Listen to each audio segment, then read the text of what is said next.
I Carabinieri Tutela Ambiente di Agrigento comunicano gli esiti dei controlli effettuati sulla campagna olearia 2022.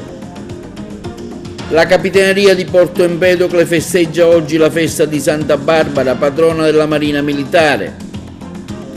Manifestazione organizzata da Lions della zona 26 di Agrigento e dall'AIDO sulla donazione degli organi, ampia la partecipazione degli studenti. Ottimi riscontri avuti sulla prima conferenza internazionale per la costituzione della rete universitaria del Mediterraneo. A Roma una partecipata manifestazione organizzata dal sindacato REA TV locale a sostegno del pluralismo dell'informazione. La Fortitudo incontrerà domenica prossima la squadra del Treviglio.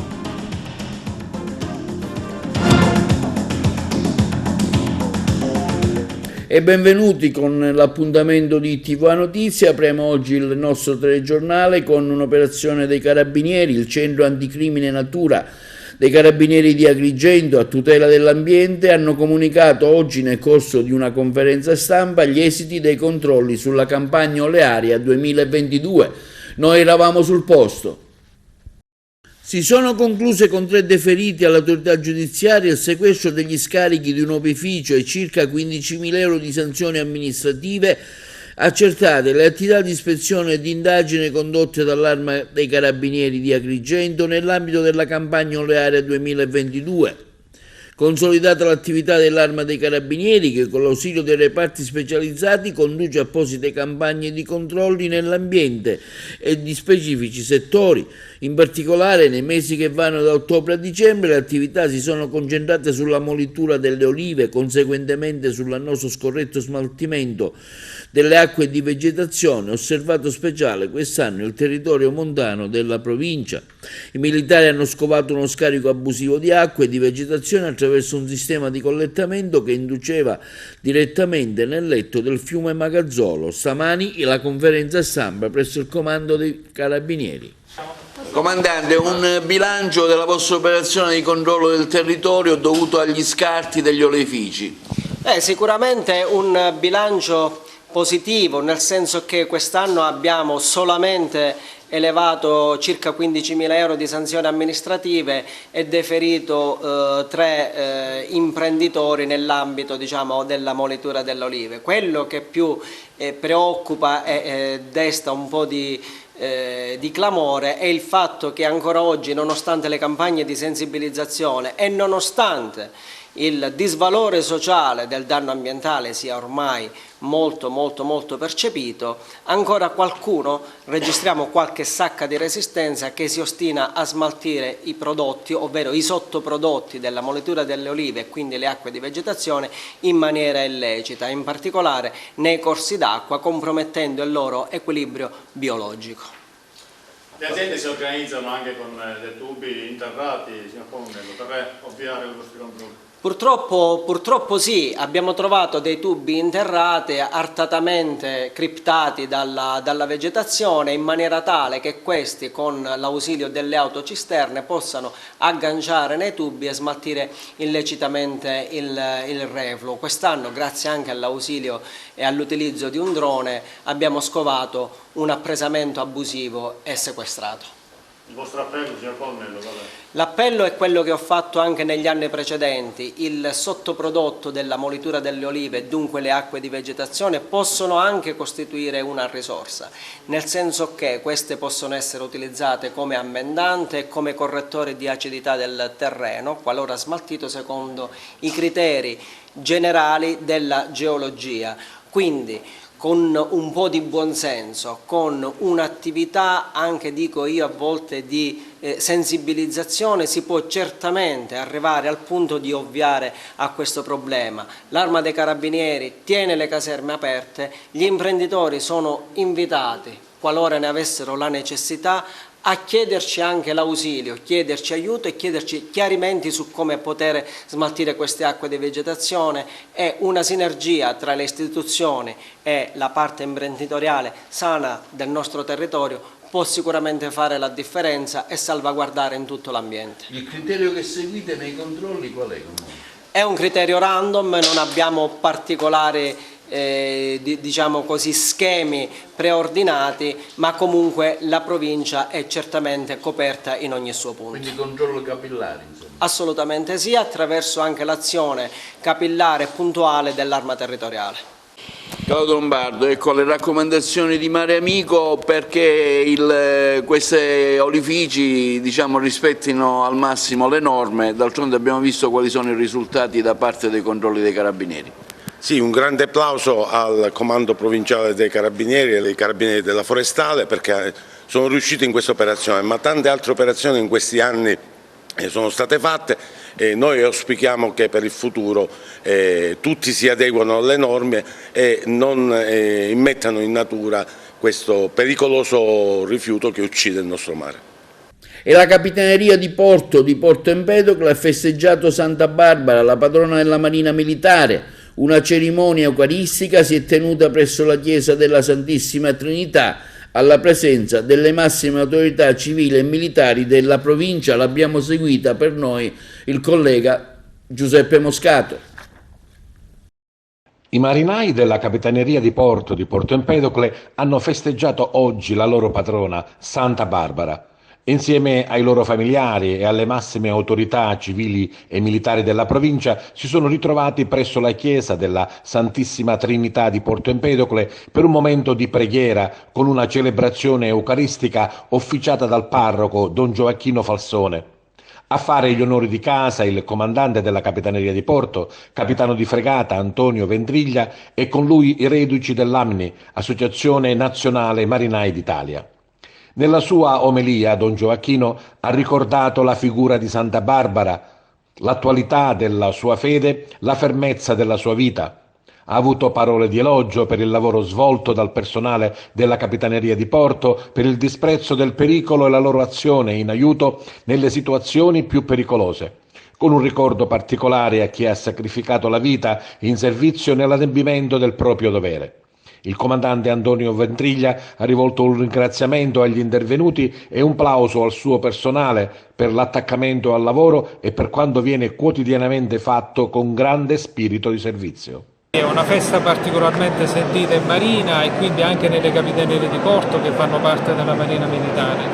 Santa Barbara ha anteposto la fede all'estremo sacrificio, rappresenta il sacrificio di tutti noi che lavoriamo quotidianamente per la collettività. È anche un giorno di festa, non è soltanto una ricorrenza solenne. Noi infatti la mattina del giorno di Santa Barbara ci scambiamo gli auguri e, come ho detto già dall'altare, deve essere un momento di sintesi, di certezza del fatto che Santa Barbara ci protegge sempre e ovunque.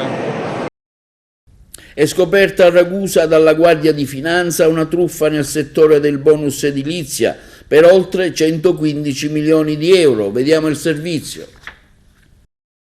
I finanzieri del Comando Provinciale della Guardia di Finanza di Ragusa hanno dato esecuzione a un provvedimento emesso dal GIP presso il Tribunale Ibleo in cui è stata disposta la misura cautelare personale in carcere per un imprenditore campano e gli arresti domiciliari per un imprenditore di Modica per avere abilmente e fittiziamente creato, nonché commercializzato con la complicità di altre 5 persone, oltre 115 milioni di euro di falsi crediti d'imposta relativi alle spese sostenute per interventi edilizi assistiti dal regime agevolato dei cosiddetti bonus facciate e bonus ristrutturazioni, in realtà mai avvenute.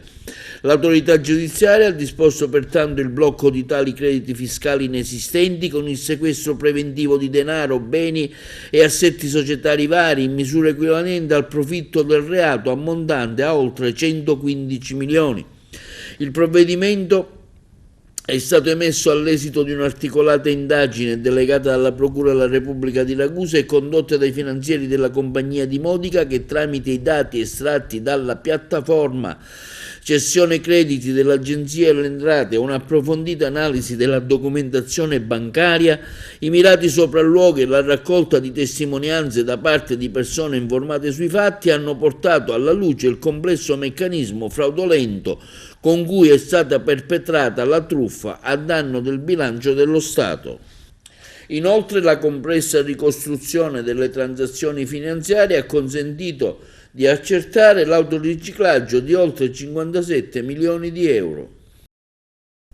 E una lettera di scuse è stata inviata al Ministro per la Giustizia Nordio dal magistrato agrigentino Walter Carlisi per aver utilizzato delle frasi offensive nei confronti del corpo della polizia penitenziaria durante un convegno che si è svolto al Canicattì, il servizio di Lello Casesa.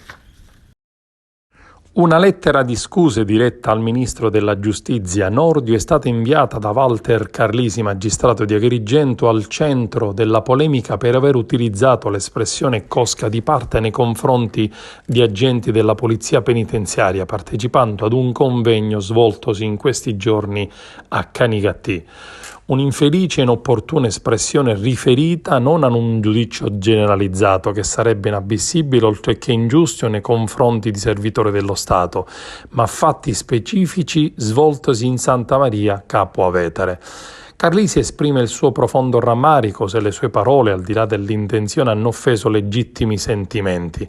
Nella lettera, indirizzata anche al capo del Dipartimento Amministrazione Penitenziaria del Ministero della Giustizia, al presidente del Tribunale di Sorveglianza di Agrigento, Carlisi esprime grande stima per la Polizia Penitenziaria e per le sue rappresentanze, per l'alto senso dello Stato, del dovere, del sacrificio prestati in condizioni che spesso travalicano i limiti dell'esigibile.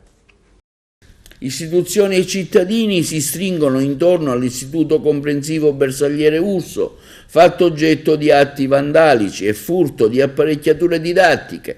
Ieri sera, promossa dalla dirigente scolastica, si è tenuta un'affollata conferenza di servizi per fare rete e operare in sinergia a garanzia della scuola, presidio di cultura e legalità, il servizio del collega Moscato.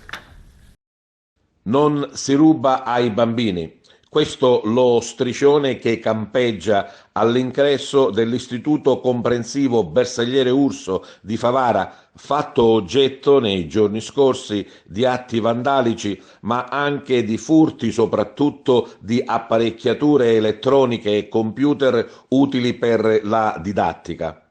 La scuola, centro di cultura, la scuola presidio di legalità non può essere rubata o vandalizzata. È proprio questo lo spirito dell'incontro, della conferenza organizzata ieri sera dalla dirigente scolastica Rosetta Monreale, che ha chiamato a raccolta le istituzioni, la Chiesa, il sindaco, le associazioni, i centri culturali, i semplici cittadini, i genitori che in massa hanno partecipato alla conferenza. Si è ribadito la necessità di fare rete, di comunicare, di lavorare tutti nella stessa direzione. La scuola è una delle cose più importanti di una società civile e per questo deve essere preservata e nessuno può rubare ai bambini. A caso abbiamo convocato la conferenza dei servizi per un lavoro di rete in rete tra la scuola, l'amministrazione, la giunta, i genitori, i docenti, le autorità civili, i politici, per far sì che gli alunni possono spiccare il volo attraverso questa sinergica collaborazione. Solo così gli alunni possono avere gli strumenti per diventare cittadini autonomi e consapevoli.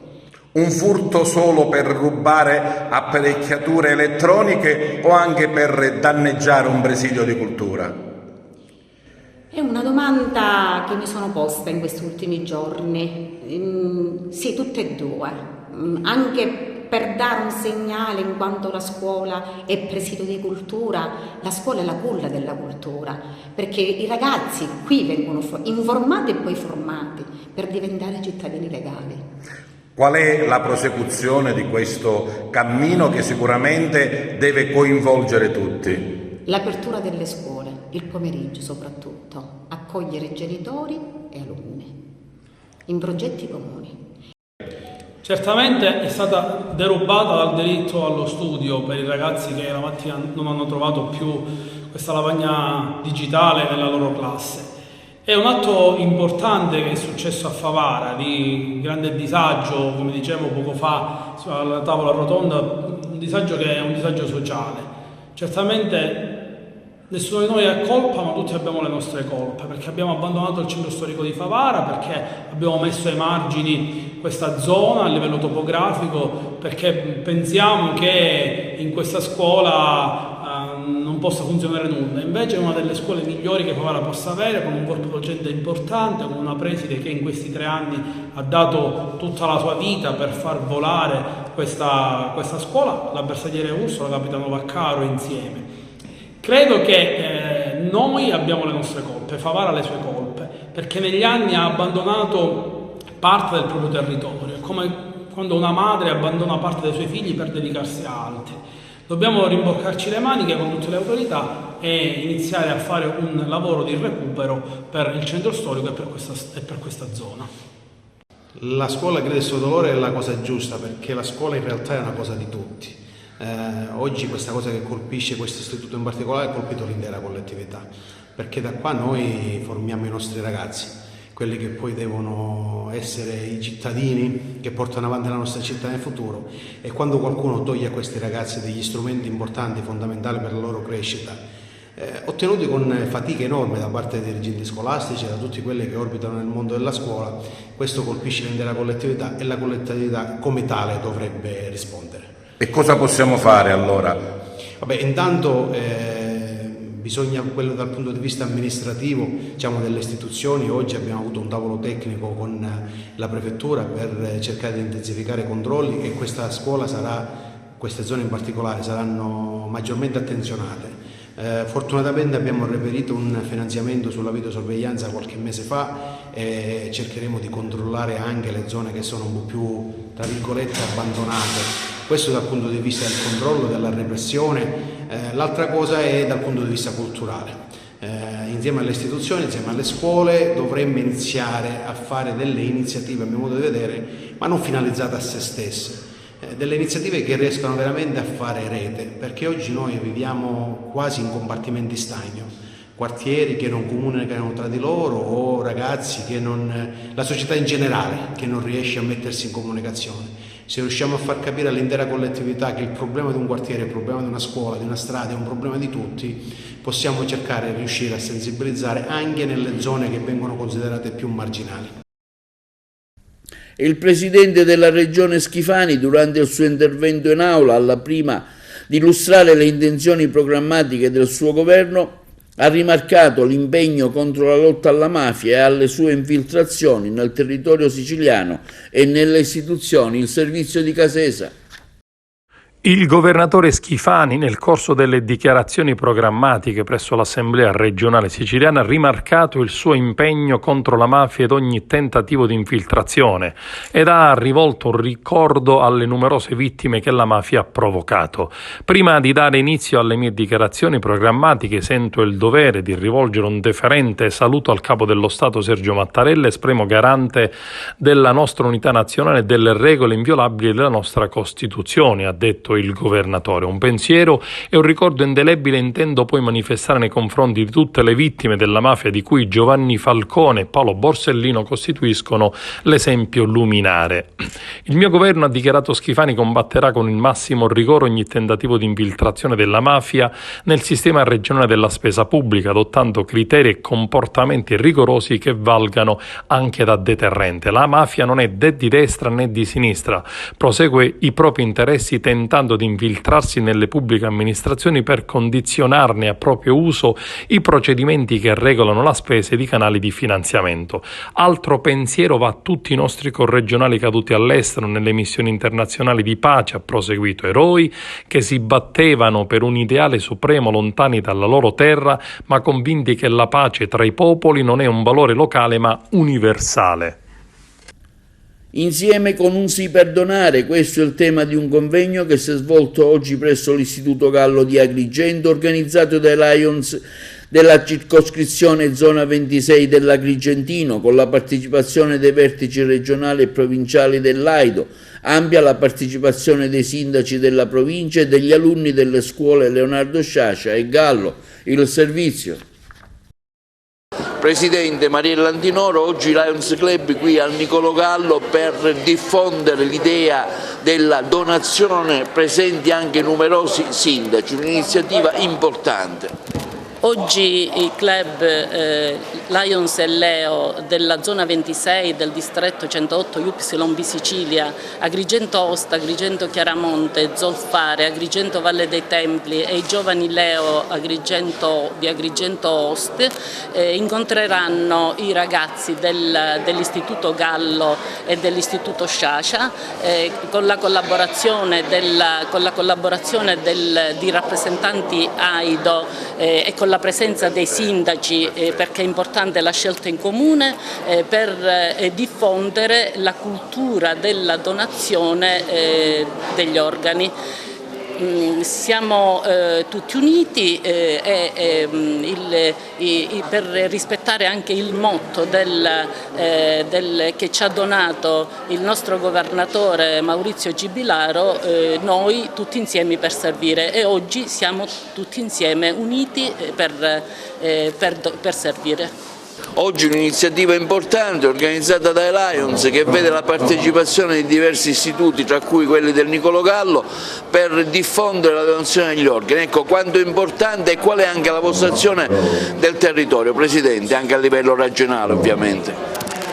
Buongiorno, attualmente in Sicilia c'è ancora tanto da fare perché purtroppo la cultura della donazione degli organi utile al trapianto terapeutico è ancora molto sottovalutata. Noi sappiamo benissimo che continuare l'opera di sensibilizzazione e di informazione nel territorio è e deve essere capillare, perché noi possiamo dare la vita a molti pazienti in lista d'attesa. A proposito di ciò volevo dire questo, che dobbiamo riflettere sui numeri. 9.000 pazienti in lista d'attesa aspettano uno o più organi per poter tornare ad una vita perlomeno dignitosa. Noi volontari possiamo fare molto con l'informazione nelle piazze, con l'informazione nelle scuole, continuando con una capillare informazione affinché la gente senta più parlare di cultura della donazione, si approcci al problema e riesca a dire sì, un sì che è un percorso, una scelta consapevole per fare in modo che dalla nostra morte altre vite possano tornare a vivere.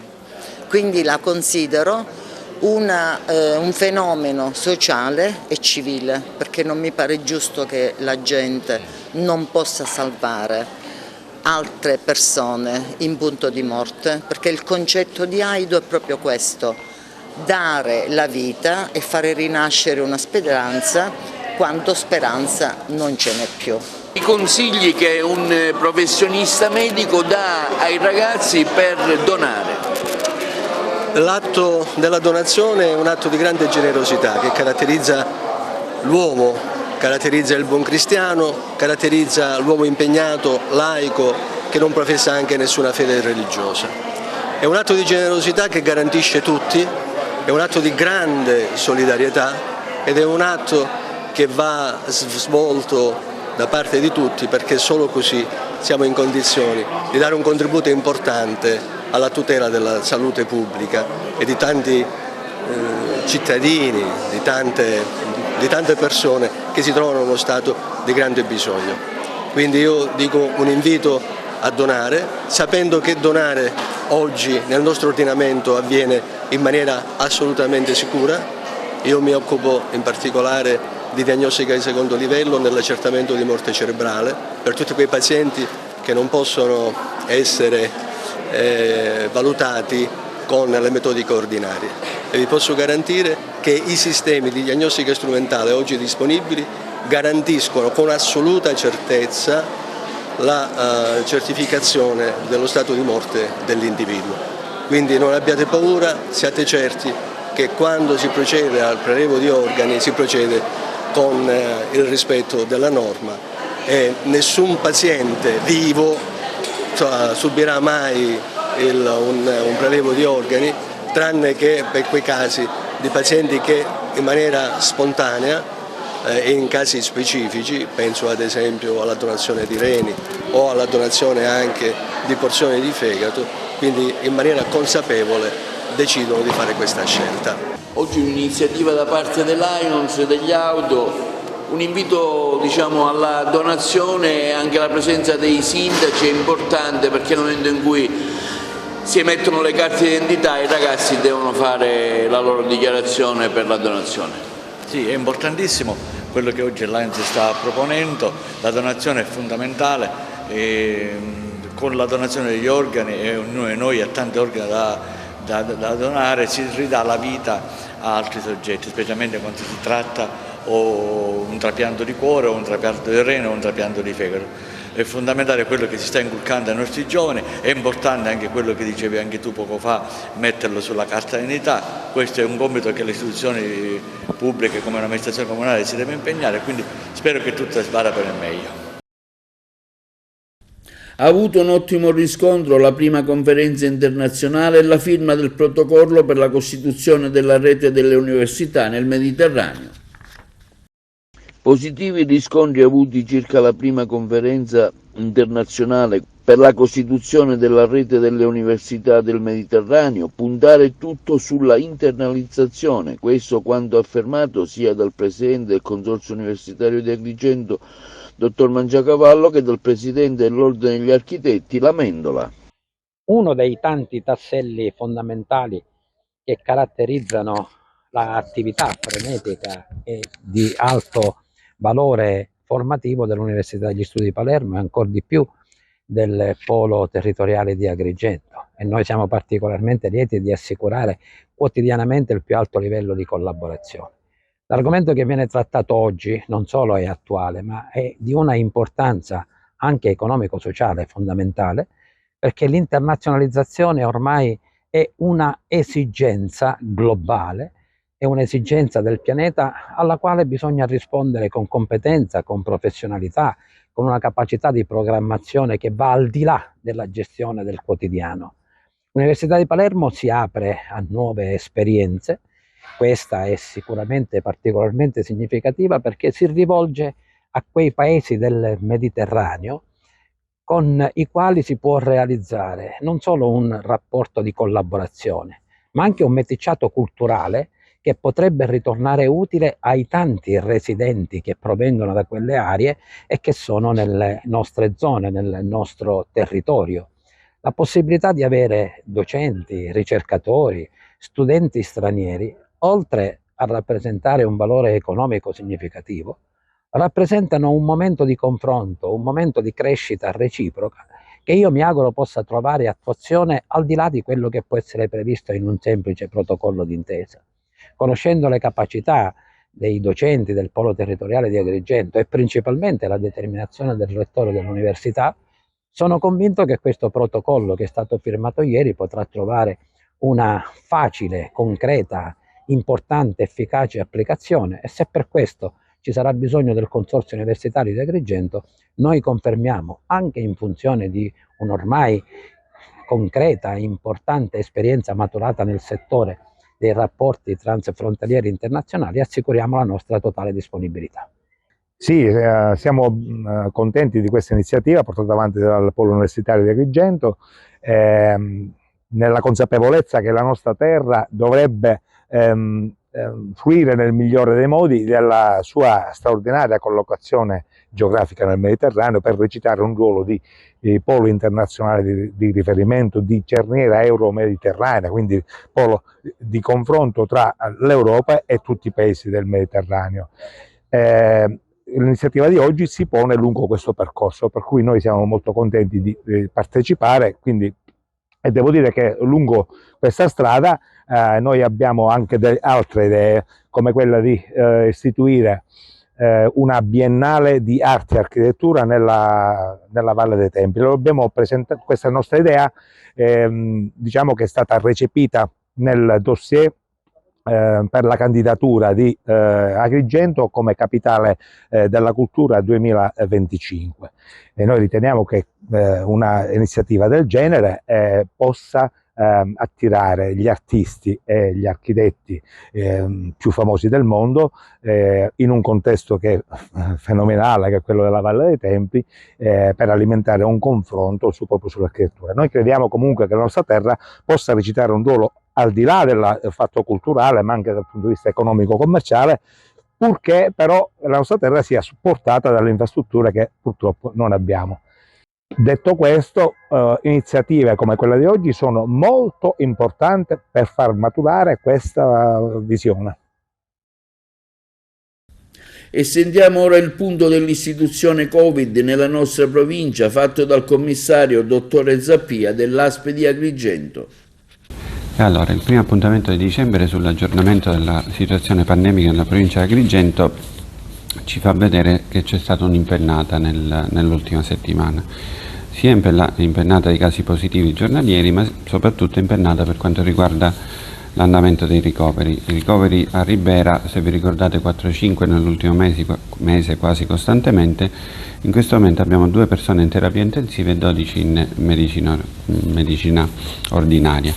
E quindi questo ci fa capire che ovviamente, come tutti noi ci aspettavamo, con l'avvio dei primi freddi o comunque del momento in cui stiamo a casa, ovviamente il virus fa il suo mestiere, che è quello che noi sappiamo. Per il resto, vaccinazioni e tamponi siamo sempre con le percentuali di una volta, però quello che è importante è il numero di ricoverati. Adesso, con il mese di dicembre, il Ministero ci darà le nuove indicazioni per le vaccinazioni che verranno fatte, e quindi noi, non appena riceveremo indicazioni ministeriali, prontamente faremo la nostra parte nella comunicazione e anche nel fare qualche riflessione che è opportuna per tutta la provincia nostra. Solo una notizia veramente molto bella, ma che è in linea con la generosità che c'è in questa provincia di Agrigento.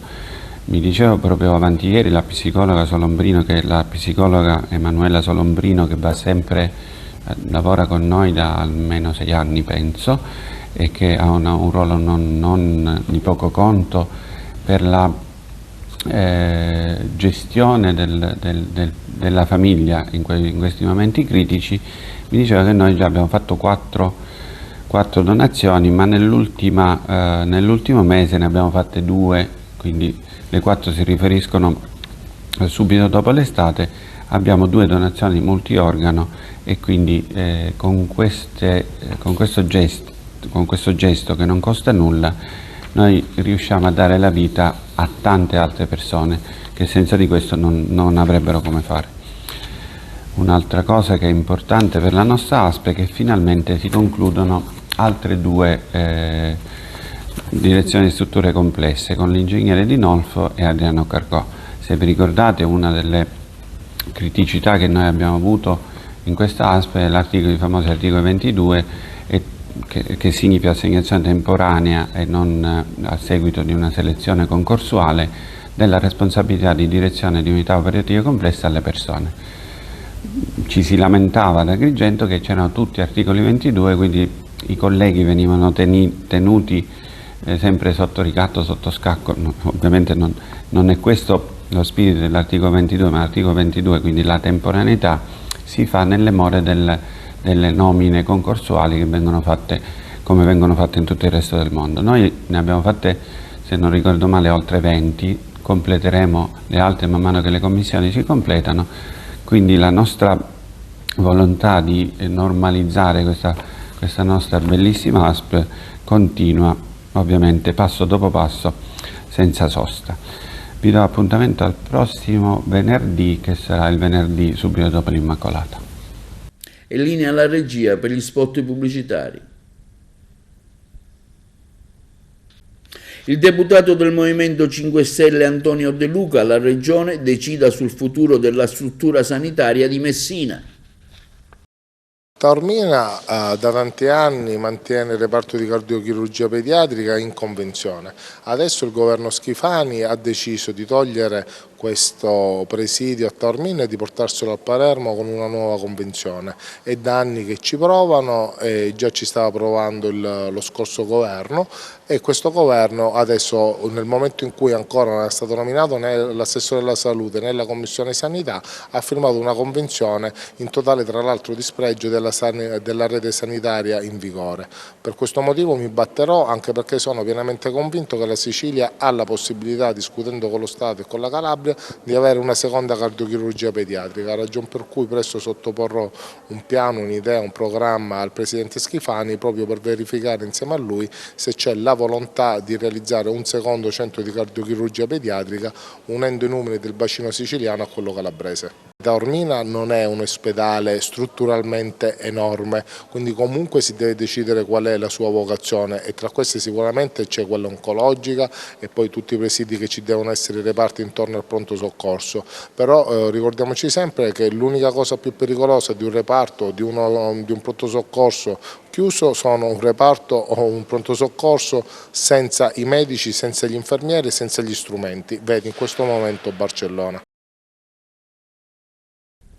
E si è svolta presso la sede della Stampa Estera a Roma una conferenza stampa da parte del sindacato delle TV locali dell'Arrea, presieduta dall'ingegnere Diomede e dal sindacato Limbersid Confsal, al fine di sensibilizzare il governo Meloni alla soluzione della crisi del settore mediante interventi concreti di legge con emendamenti che mirino al supporto delle televisioni locali che non usufruiscono delle regalie del DPR 146/17 destinato a un numero ristretto di TV e garantire quindi il pluralismo informativo a tutti. Sentiamo lo stesso presidente dell'Arrea, ingegnere Antonio Diomede.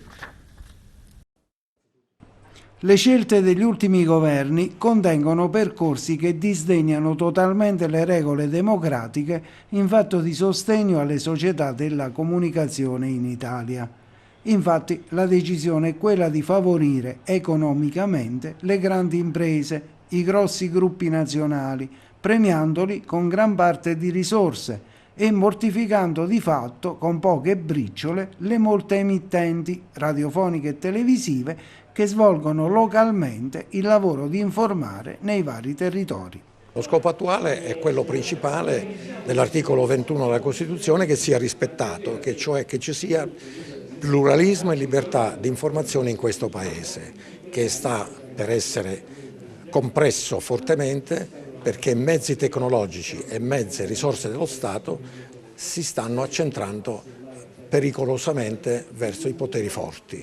Quindi la funzione della radio e della televisione sul posto è una postazione di democrazia, di sicurezza e di protezione praticamente anche civile. Lo scenario è questo, che ci stanno togliendo le frequenze, ci stanno togliendo i contributi, ci stanno togliendo tutto perché purtroppo si sono messi in testa che solamente le grandi reti, uno la mattina, la signora accende il televisore, lava i piatti e sente le cavolate che dicono, perché poi tutta cronaca nera, tutte le stesse cose, tutto scandalismo, non c'è niente di praticamente di educativo, di importante per il cittadino, solamente allarmismi e molte volte anche ti mettono pure malumori.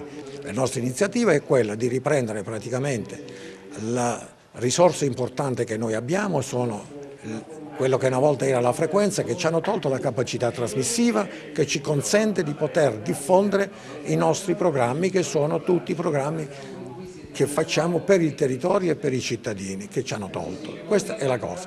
Poi certo, quando dobbiamo essere aiutati dallo Stato con finanziamenti piccoli o grandi che siano, secondo ovviamente la dimensione anche dell'inversione, per mantenere queste imprese, perché si deve sapere che se non c'è un aiuto all'emittente locale da parte dello Stato, non ce la si fa, perché noi non siamo un negozio che praticamente noi possiamo fare anche sponsorizzazioni, che so io, cartellonistiche e ci viene il cittadino a consumare. Noi produciamo pensieri, produciamo idee, produciamo dibattiti e questo è difficile. Quando uno produce idee e dibattiti è difficile prendere pubblicità, quindi lo Stato deve intervenire anche perché la Costituzione lo consente, solo che i fondi lo Stato veramente li mette a disposizione, ma che succede? Che questi fondi messi a disposizione hanno fatto un regolamento per cui se li prendono solamente i grossi network e a noi ci fanno chiudere e ci creano anche dei problemi occupazionali. E in occasione della giornata internazionale delle persone con disabilità del 3 dicembre prossimo, l'Archivio di Stato di Agrigento, diretto dalla dirigente Rossana Florio, presso la sede ubicata in via Mazzini 185 dalle ore 9:30 alle 13:30 organizza una mostra e percorso tattile dal titolo Piccole storie di ordinaria conservazione. Le aperture straordinarie il 3 dicembre 22 e il 10 dicembre 22.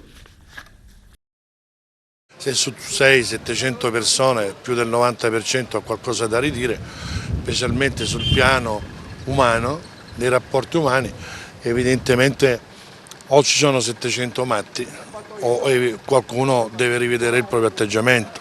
Mi riferisco al management, mi riferisco a certe posizioni estreme, posizioni che ricordano molto periodi nostalgici. Per cui è questo che andrebbe rivisto, perché oggi le aziende del Triveneto investono molto su quello che sono i rapporti col personale per rilanciare appunto impegno e produttività, invece qui in questo senso si fa il contrario. Già da qualche tempo viviamo una situazione di terrore all'interno dell'azienda, non soltanto nel settore dei conducenti, che io ne faccio parte in maniera orgogliosa, ma anche negli altri comparti. Situazioni e punti che abbiamo più volte chiesto all'azienda, abbiamo avuto più volte incontri, abbiamo fatto verbali, dove l'azienda si era impegnata a risolverli, ma non si sa per quale oscuro motivo non è riuscito a farlo. I problemi sono tanti, uno più importante dell'altro. Mi verrebbe da dire, ad esempio, un piano sovradimensionato rispetto al personale che abbiamo. Il personale dell'esercizio sono 202 conducenti con un piano di 228 turni. E lei capisce bene che questo ricorre sempre a continuo straordinario. Ci sono delle violazioni nel rispetto della relazione industriale sul tema come l'organizzazione del lavoro, tant'è che non è stato mai discusso con noi nessun piano industriale, le varie contestazioni che vengono fatte tenendo conto anche, e questo è importantissimo, di un metodo di valutazione da parte dell'azienda a secondo a chi viene fatta l'applicazione contrattuale. Noi assistiamo all'interno dell'azienda degli spostamenti da un'area all'altra, da un posto all'altro, senza che ci siano delle varie motivazioni. Evidentemente a qualcuno il modo di fare interno della gestione di ATM, che è tutt'altro che meritocratica e probabilmente continua a procedere soltanto in base alle simpatie personali o alle tessere sindacali, piace. Quindi la gran parte dei sindacati sciopera domani, è uno sciopero nazionale, non è uno sciopero locale, sono i lavoratori che scioperano, i sindacati non tutti hanno potuto aderire, ma aderiamo comunque alla volontà dei lavoratori che non sopportano più il clima di tensione che c'è all'interno di ATM, perché probabilmente c'è chi vuole solo lavorare e non fare carriera grazie a una tessera sindacale o grazie a una simpatia politica. E passiamo ora alle notizie sportive. La 10ª giornata di Serie A2, la Fortitudo Agrigento ci arriva con 8 punti in classifica. Qualche rimpianto, ma un percorso di crescita che ha visto la squadra affrontare tutti a testa alta, sfiorando qualche impresa contro le big del campionato.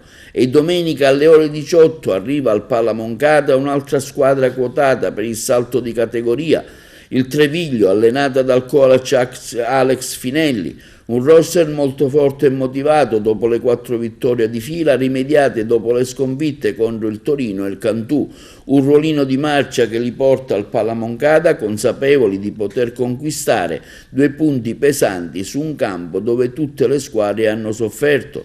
La Fortitudo Agrigento viene da una sconfitta netta contro il Torino, ma una vittoria altrettanto netta contro il Roma proprio al Pala Moncada. Il fattore casa sicuramente è un'arma favorevole al coach Cagnardi, l'unico ex della partita in quanto coach delle squadre trevigliese proprio dopo la prima parentesi alla Fortitudo.